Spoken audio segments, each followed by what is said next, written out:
Hey, what's up, my friends? How are you doing? So, in this week's market analysis, I'll walk you through a few trades that I'm currently still in. I will share with you a few trading opportunities that I see in this market, and also, to cover a little bit on the emotional aspect of trading. Because when you're in a trade, the trade goes in your favor, most traders tend to get woohoo, excited, and when the trade goes against you, you tend to feel the pinch, the pain. So again, I think it's good to, for me to walk you through what are my thought process, how I'm actually feeling right now in certain trades, and to actually, perhaps share with you the emotional aspect of trading that you can expect. So all this and more in this week's market analysis. I'll see you there. Alrighty. So first up, let's look at the dollar yen. This is the chart of dollar yen, the daily chart. And if you recall, a few weeks back, I would say quite some time ago, I actually went long on the breakout of dollar yen over here. The reason being was the trend is still up. I noticed higher lows coming into this key resistance over here. So I had a buy stop order just above the swing high, and price traded above the high and got me long. After which, for a while I was in the money, and it's like, woohoo, I'm in the money, hooray, you're feeling happy. Because that's what most new and aspiring traders will feel at the start of their trading career. And shortly afterwards, what you notice is price retrace against you all the way back to your entry. And this is where you start to feel sour. That's where you start to feel the pain of trading. And I want to tell you that, it's very silly to feel this way. When price goes in your favor, you feel happy. When price goes against you, you feel upset. And so basically what you're doing is you're basing your emotional state of mind based on the random outcome of any one trade.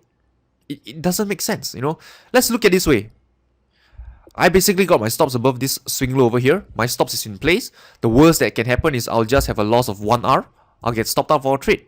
But hey, if price eventually does go in my favor, it breaks out of the high over here, then fine, fair enough, I'll just look to trail my stops accordingly. So honestly, I really do not know what will happen to this trade. I do not know whether this will be a winning trade or a losing trade. The only thing that I'm concerned with, the thing that I know that I can control, is my risk.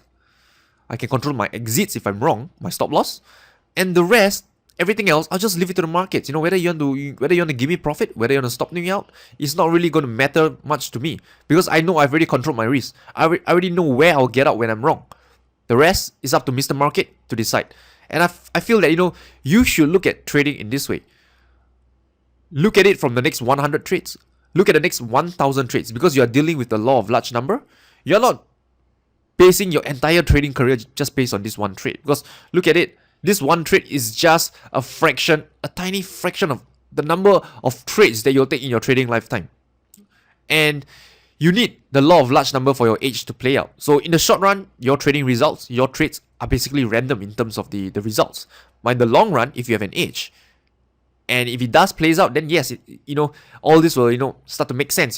This is where all your little habits, all the little things that you do adds up, that will give you an edge over the long run. So in the short run, don't be too affected by what the market does, because it's basically as good as random. So up next, share with you another trade that I'm in. I think copper was a trade that I mentioned some time back as well. So looking at which, copper, this was the weekly chart.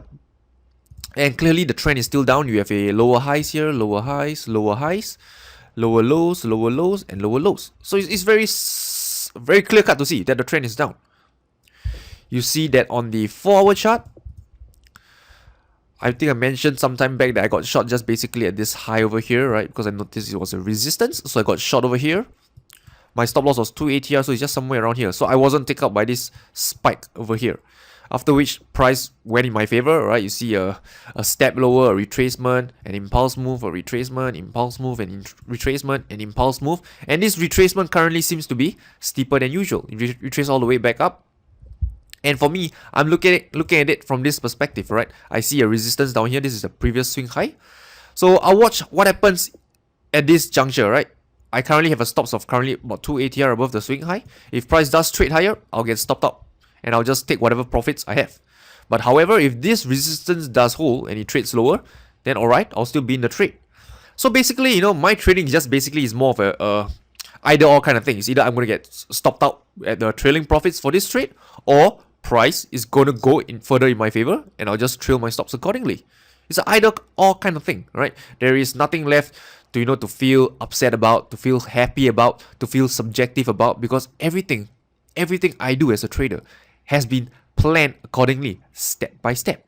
I've done up my trading plan, everything is written in concrete, and I just simply follow it. And in all these weekly market analysis videos, I share with you my thought process on how I trade, and hopefully give you a glimpse into what trend following is like. Basically, just follow where price is going. Higher highs, higher lows, look to long. Lower highs, lower lows, I'll look to short. And just manage the trade. Have a stop loss in place and look to trail your stops if price does go in your favor. So right now, let's look at another trade. How about Palladium? I think Palladium was a trade I mentioned last week, didn't we? We mentioned Palladium. So look at this. Palladium, this is the weekly chart. Last week I mentioned that this was the lows. It broke out of the multi-year lows over here. It broke out of the low of 2014. This lows over here. And right now, last week, price smashed down even lower. You can see over here. So on the forward chart, where was the trading opportunity? Personally, for me, I got short over here. Because I noticed this consolidation pattern, right? Looks like a flag pattern to me. I placed my sell stop below the low. Stop loss was 2 ATR somewhere around here. And for this trade, price went in my favor, consolidate once again before selling off again. So for those of you who are not in this trade, don't worry, right? I still see trading opportunities for this. As a trend follower, always bear in mind, price is never too low to short. Likewise, it's never too high to long. So most of you, right, a lot of traders will look at this chart and say, oh, Rainer, look at price, it has fallen so high from a high of $800 to a low of currently $670. It has fallen almost $230. It's so low right now, it cannot go any lower. I think that's what most traders will think. Cannot go any lower. They'll pluck out their RSI, they'll pluck out their stochastic indicator, then they'll show that the indicator is currently at oversold values. But just remember this very simple sentence, this simple principle that all trend followers follow. Price is never too low to short. I follow this principle day in and day out, and it is the crux of my trading, my trend following approach. And for me right now, I'm looking to scale in my trades, and I see trading opportunities if price does take out this swing low over here, it breaks off this swing low, I'm looking to scale in my trades. Likewise, for traders who are not in this trade right now, you can actually look to go short if price does retest the 20 EMA over here. You can look to put your stop loss above the 20 EMA by a certain margin, a certain buffer. I personally use 2 ATR for my stop loss. You can use 3, you can use 1.5, you can use something that suits your risk profile. There is nothing magical about these numbers. The only thing that really matters is the larger your ATR, the smaller your position size is going to be. The smaller your ATR, the larger your position size can be. And all this will impact on your risk to reward. So, do understand the consequence for using a larger stop loss, a smaller stop loss. And all this is all basically I would say, a function of one another. So because if you look at it, the smaller your stop loss, smaller SL, is going to give you a better risk to reward, but at the expense of your lower winning percentage. So this equation holds no matter what. So likewise, the opposite, the larger your stop loss, the poorer your risk to reward, but the better your winning percentage. And there is no I would say no way to run from this equation. It's a fact of trading, and it's just something to bear in mind. And okay, let's look next. What else can I share with you? How about New Zealand dollar? Let's look at New Zealand dollar. The last pair we'll look at it.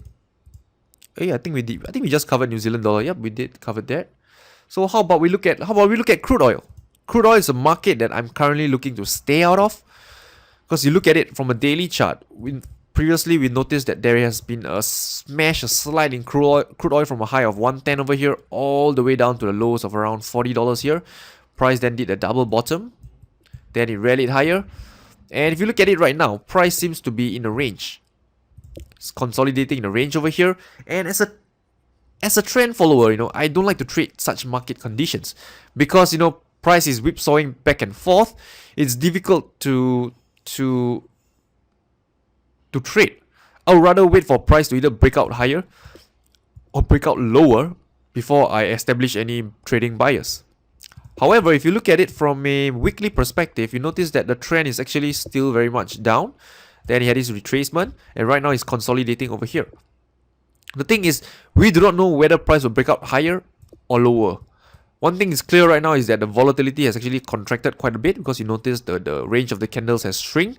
So I would rather let the market tilt its hand. Let me know where he wants to go before I'll decide where or how I'll trade this product.